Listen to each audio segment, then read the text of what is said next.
علمی point number 13، میرے بھائیو، قرآن حکیم آج بھی عربک لٹریچر کی چوٹی کی کتاب ہے، اور جب لٹریچر کی بات ہوگی پھر ریلیجن سے ہٹ کر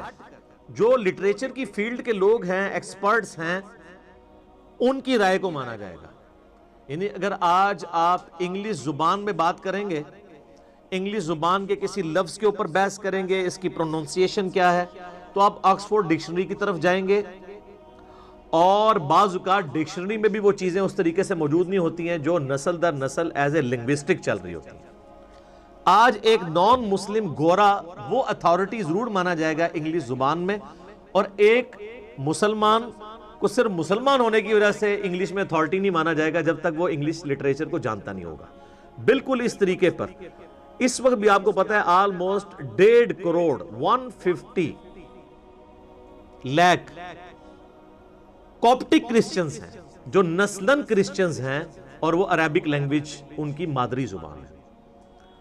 ان میں بھی چوٹی کی بک کے طور پر، اللہ کی کتاب کے طور پر نہیں، لیکن عربک لنگوسٹک کی چوٹی کی بک کے طور پہ قرآن حکیم کو مانا جاتا ہے، پڑھایا جاتا ہے۔ جوز بھی مانتے ہیں کہ یہ ان کے چلے یہ عقیدہ ہے کہ یہ نبی علیہ السلام کی یعنی لکھی ہوئی کتاب ہے، اللہ کی کتاب نہیں مانتے، لیکن وہ یہ مانتے ہیں کہ یہ عربک لنگوسٹک کا شاہکار ہے یہ کتاب۔ اور میں یہاں پہ آپ کو ایک اور بات بھی بتا دوں،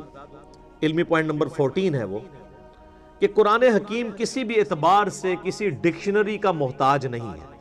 کیونکہ کسی بھی زبان کی جو ڈکشنری ہوتی ہے وہ زبان کے بعد وجود میں آتی ہے، زبان پہلے وجود میں آتی ہے۔ آج تک آپ، اب ہماری مادری زبان پنجابی ہے یا اردو ہے، ہم نے اس کو ٹینسز کے ذریعے، ڈکشنری کے ذریعے نہیں سیکھا، بلکہ اپنے ماں باپ کے ذریعے سیکھا ہے۔ اور اگر آپ نے واقعی شستہ اردو سیکھی ہوئی ہے، جیسے لکھنؤ کے یا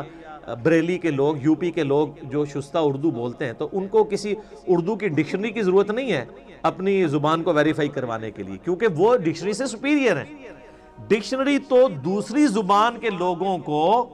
اپنی زبان سمجھانے کے لیے بنائی جاتی ہے۔ یعنی اگر انگلش لنگوسٹک کے لوگوں نے اس کے ٹینس ڈیوائز کیے تو اس لیے نہیں کہ گوروں کو ان ٹینسز کی ضرورت تھی، اس لیے کہ جو انگریزی سیکھنا چاہیں نا وہ اس طریقے سے سیکھیں۔ اسی طریقے سے اردو کے جو ہم ٹینسز پڑھتے رہے ہیں تھوڑا بہت انفارمیشن کے طور پہ، وہ اس لیے نہیں کہ ہمیں اردو سکھائی جائے، وہ اس لیے کہ اگر کوئی نان اردو سیکھنا چاہے تو اس کے لیے آسانی ہو۔ اسی طریقے سے جن لوگوں نے عربی سیکھنی ہے ان کے لیے عربی ڈکشنری ہے، جو لوگ عربی جاننے والے لوگ ہیں ان کو ڈکشنری کی ضرورت نہیں ہے۔ اسی لیے کئی ایک چیزیں آپ ڈکشنری میں ایسے دیکھیں گے کہ جو کسی رول میں بیٹھتی نہیں ہیں عربک زبان میں، وہ مستعمل ہوتی ہیں، ڈکشنری کے پوائنٹ آف ویو سے وہ غلط ہوتی ہیں۔ یہ میں اس لیے آپ کو بتا رہا ہوں کہ کتنے نان مسلمز ہیں جنہوں نے قرآن حکیم کی عربی لنگوسٹک کے اوپر بھی اعتراض کیے ہیں، باقاعدہ اس کے اوپر مناظرے رکھے ہوئے ہیں۔ جو کوپٹک کرسچنز ہیں یا جیوز ہیں جو بائی برتھ عربک لینگویج جاننے والے لوگ ہیں، انہوں نے عربک زبان کی ڈکشنری کے مطابق قرآن حکیم میں کچھ غلطیاں ہائی لائٹ کی ہیں کہ یہاں پر یہ لفظ نہیں یہ والا لفظ آنا چاہیے تھا۔ مثال کے طور پر قرآن حکیم میں آپ کو کئی جگہ ملے گا کہ اللہ تعالیٰ انبیاء کرام علیہ السلام کو پلورل کے سیغے سے مخاطب کرتا ہے، جمع کے سیغے سے، لیکن بعد میں جو بات ہو رہی ہوتی ہے وہ سنگولر کے سیغے میں۔ یعنی قوم عاد نے رسولوں کا انکار کیا، وہ کہتے ہیں جی قوم عاد نے تو ایک رسول کا انکار کیا تھا، یہ جمع کا سیغہ کیوں آیا ہے؟ تو اب قرآن حکیم صرف لٹریچر کی کتاب نہیں ہے، یہ ایک دعوت بھی ہے، تذکیر بھی ہے، نصیحت بھی ہے۔ تو پھر ہم ان کو بتاتے ہیں کہ چونکہ قرآن کی ڈاکٹرائن یہ ہے کہ جس نے ایک رسول کا انکار کیا اس نے سارے رسولوں کا انکار کیا۔ لا نفرق بین احد من رسولی، ہم رسولوں میں ایمان لانے میں فرق نہیں کرتے۔ آج اگر کوئی شخص سارے انبیاء کو مانے، عیسیٰ ابن مریم کا انکار کر دے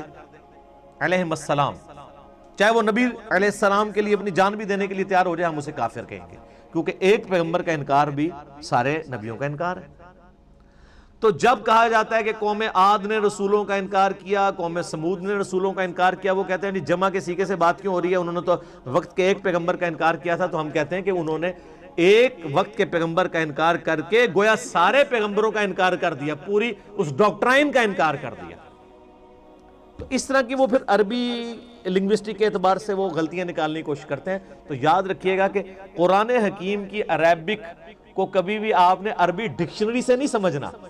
بلکہ عربک جو مستعمل ہے عرب کے بادیہ نشین لوگوں کی، اس کے مطابق سمجھنا، جو میں نے پچھلی دفعہ بتایا تھا کہ قرآن حکیم جو آراب تھے، پینڈو لوگ، گاؤں کے رہنے والے لوگ، بادیہ نشین، ریگستانوں میں رہنے والے لوگ، ان کے ڈائلیکٹ میں قرآن حکیم نازل ہوا ہے، اور آج وہ اسی طرح کی عربی بولتے ہیں۔ ویسے تو قرآن حکیم کی برکت سے آلموسٹ عربک جو ہے وہ فریز ہو چکی ہوئی ہے۔ مصر کے اندر تھوڑا بہت فرق ہے عربک لینگویج کا، لیکن وہ چند ایک الفاظ میں پچھلی دفعہ ڈسکس کر چکا ہوں، اس لیے میں اس کو لے کے نہیں چلوں گا آگے۔ اور میں آپ کو بتاؤں کہ کئی مسلمان بھی ہیں جنہوں نے صرف قرآن حکیم کو سپیریئر ثابت کرنے کے لیے عربی ڈکشنری کے باقاعدہ خود قرآن حکیم میں ڈکشنری کے پوائنٹ آف ویو سے جو غلطیاں بنتی ہیں نا، وہ نکال کے کتابیں لکھی ہوئی ہیں کہ ڈکشنری تو یہ کہتی ہے قرآن میں یہ لفظ اس طرح آیا، اور وہ اس لیے نہیں کہ وہ قرآن کی غلطی نکال رہے تھے، بلکہ وہ بتانا چاہ رہے تھے کہ قرآن حکیم سپیریئر ہے ڈکشنری پہ، ڈکشنری تو بعد میں بنی ہے۔ تو وہی پھر وہ اٹھاتے ہیں کچھ لوگ اور وہ کہتے ہیں نہیں قرآن میں یہ فالٹ، یہ فالٹ، یہ فالٹ، باقاعدہ اس کے اوپر مناظرے بھی ہوئے ہیں، مسلمانوں نے پھر اس کو کلیریفائی بھی کیا ہے، کتابیں بھی لکھی گئی ہیں اس ٹاپک کے اوپر۔ علمی پوائنٹ نمبر 15، قرآن حکیم میرے بھائیوں ہمارے محبوب صلی اللہ علیہ وآلہ وسلم نے اپنی مبارک زندگی میں خود لکھوایا تھا۔ اس کی ایک ایک آیت، اس کی صورتوں کی ترتیب، اور کس جگہ پہ کون سی آیت مکمل ہوتی ہے، کون سی صورت پہلے ہے، کون سی بعد میں ہے، سورۃ الفاتحہ سے لے کر سورۃ الناس تک ایک ایک ٹائنیز ڈیٹیل یہ ہمارے محبوب صلی اللہ علیہ وآلہ وسلم نے خود لکھوائی ہے ریٹن فارم میں۔ قرآن بھی کہتا ہے نا الذی علم بالقلم، قرآن حکیم کی جو پہلی 5 آیات سورۃ العلق کی نازل ہوئی ان میں اللہ تعالیٰ نے پین کے بارے میں کہا ہے کہ پین کے ذریعے، قلم کے ذریعے اللہ نے علم کو سکھایا ہے، نسل در نسل علم ٹرانسفر ہوا ہے پین کے ذریعے۔ اب اسی کی ماڈرن فارم آپ کے سافٹ ویئرز ہیں، پی ڈی ایفز ہیں، جو کچھ بھی ہیں، الٹیمیٹلی پین ہی ہے نا، چاہے وہ ان پیج میں آپ ٹائپ کر لیں یا مائکروسافٹ آفس میں ٹائپ کر لیں، وہ پین ہی ہے ماڈرن فارم میں، سافٹ فارم میں۔ تو نبی علیہ السلام وہی لکھواتے تھے، پھر وہی لکھوانے کے بعد پھر آپ کراس چیک کرتے تھے۔ بخاری مسلم میں درجنوں احادیث اس پر گواہ ہیں، آپ علیہ السلام لکھوا کے پھر کہتے تھے پڑھو، وہ پڑھ کے سناتے تھے، پھر نبی علیہ السلام اس کو اگر کہیں پر غلطی ہوتی تھی ریکٹیفائی کرتے تھے لکھنے میں۔ اور پھر سورۃ القیامہ میں اللہ تعالیٰ نے باقاعدہ اس چیز کو ایڈریس کیا ہے کہ نبی صلی اللہ علیہ وآلہ وسلم کو اللہ تعالیٰ نے حکم دیا کہ جب قرآن نازل ہو آپ اپنی زبان کو تیزی سے حرکت نہ دیا کریں کہ اسے کریم کر لیں، ہمارے ذمہ ہے آپ کو اس قرآن کو یاد کروانا اور اس کا بیان بھی۔ اس کانٹیکسٹ میں بخاری میں حدیث بھی عبداللہ ابن عباس کہتے ہیں کہ نبی علیہ السلام کے سینے پہ جب قرآن نازل ہوتا تو آپ اپنی مبارک زبان کو تیزی سے حرکت دیتے تھے، جو کچھ آپ کے سینے میں آتا تھا اسے بیان کرنے ریپیٹ کرتے تھے تاکہ میں کہیں بھول نہ جاؤں۔ تو اللہ تعالیٰ نے کہا یہ آپ بھولیں گے نہیں، یہ ہمارے ذمہ ہے، قرآن کو یاد کروانا بھی اور اس کا بیان بھی، اس کی تشریح بھی سنت اور احادیث کی فارم میں، یہ اللہ تعالیٰ نے اپنے ذمہ لیا۔ آپ علیہ السلام لکھواتے تھے، پھر کاؤنٹر ویریفائی کرتے تھے، سنتے تھے، حتیٰ کہ بخاری میں آتا ہے کہ نبی علیہ السلام سے ہر سال حضرت جبرائیل علیہ السلام دورہ قرآن کیا کرتے تھے۔ جتنا قرآن نازل ہوا ہوتا تھا نا، آپ علیہ السلام حضرت جبرائیل کو سنایا کرتے تھے اسی ترتیب سے، کون سی آیت کس جگہ پہ رکھی ہوئی ہے، کس صورت میں۔ یہ اکٹھی تو نہیں نازل ہوئی، بعض مکی صورتیں ایسی ہیں ان میں مدنی آیات ہیں، وہ اللہ تعالیٰ نے وحی کے ذریعے بتایا کہ جو مصحف لوح محفوظ میں اس کی ترتیب یہ ہے، آپ نے اس طریقے سے امت کو لکھوانا ہے۔ تو آپ علیہ السلام لکھواتے تھے، بلکہ جبرائیل علیہ السلام سے پھر دورہ قرآن ہوتا تھا، اس دورہ قرآن میں جبرائیل علیہ السلام آپ علیہ السلام سے قرآن سنتے تھے۔ اور بخاری میں حدیث ہے کہ سیدہ فاطمہ نے آپ علیہ السلام کی وفات سے کچھ عرصہ پہلے آپ علیہ السلام سیدہ فاطمہ کو ملنے گئے یا آپ کو ملنے کے لیے آئیں، تو آپ صلی اللہ علیہ وآلہ وسلم نے ان کے کان میں ایک بات کہی تو وہ رو پڑی، اور ایک اور بات کی تو وہ ہنس پڑی۔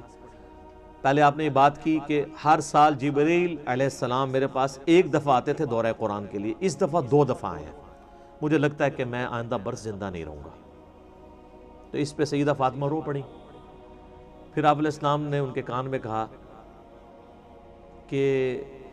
کیا تم اس بات پہ خوش نہیں ہو کہ اللہ تعالیٰ نے تمہیں جنتی عورتوں کی سردار بنایا ہے، اور میرے مرنے کے بعد سب سے پہلے میرے اہل بیت میں سے تم مجھے آ کے ملو گے۔ 6 مہینے بعد ان کی ڈیتھ ہو گئی۔ تو اس پہ سیدہ فاطمہ خوش ہوئی۔ یہ حدیث بخاری مسلم دونوں میں ہے۔ اما عائشہ کہتی ہیں حضور کی زندگی میں نے کوشش ہی نہیں کی میں سیدہ فاطمہ سے یہ پوچھوں کہ حضور علیہ السلام نے آپ کے کان میں کیا باتیں کی تھیں جس پہ آپ روئیں اور ہنسی۔ پھر حضور کی وفات کے بعد میں نے سیدہ فاطمہ سے کہا کہ فاطمہ جو میرا حق ہے تم پر، میں تمہاری ماں لگتی ہوں، اس حق کے سبب میں تم سے سوال کرتی ہوں کہ نبی علیہ السلام نے تمہارے کان میں کیا بات کی تھی. پھر انہوں نے دونوں باتیں ریپیٹ کی. تو 2 دفعہ دورہ قرآن کیا. لہذا یہ جو ایک دجال عورت پیدا ہوئی تسلیمہ نسرین بنگلہ دیش میں، جس نے کہا کہ یہ قرآن حکیم کی ترتیب جو ہے یہ توقیفی نہیں ہے بلکہ یہ خود سے لوگوں نے، صحابہ کرام نے اپنے اعتبار سے اس کو کیا مینج، نہیں، نبی علیہ السلام نے اس کی ترتیب اسی طریقے سے لکھوائی ہے جو اللہ تعالیٰ نے وحی کے ذریعے آپ کو